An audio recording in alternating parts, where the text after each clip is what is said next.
Ngayong aga sa ito na ano, ari kita nagkakaon sa ating baboy. No? Ari na sila nag-ligta na sila, kay busog na sila.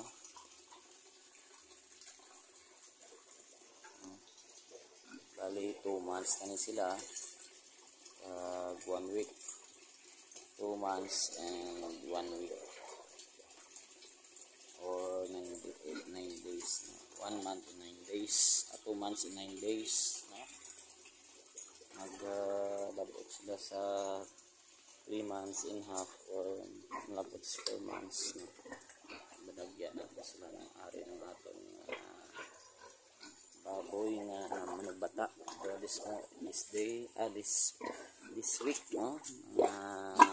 Friday, no? Magbata na. Ang paruwing natin made of wood lang, no? Para sumag-istan ng temporat mo lang. Ari na, no? Laktiting na ating taon siya, kay manugbata na siya, no? Sa palabuton niya February 8, no?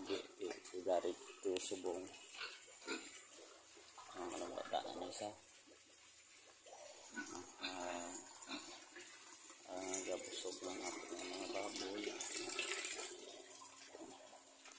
Kaya ini manugbata na siya sa March. By God's grace na sa March 18, no? Ang isa sa March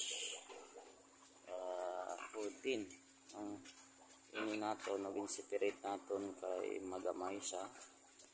Ang pagkisa wala gana magkaon, no? May sakit siguro, yung separate naton kag yung pagkaon naton isang grower. Aring naguntang isa, no? Ano na ang una-una kong nayon.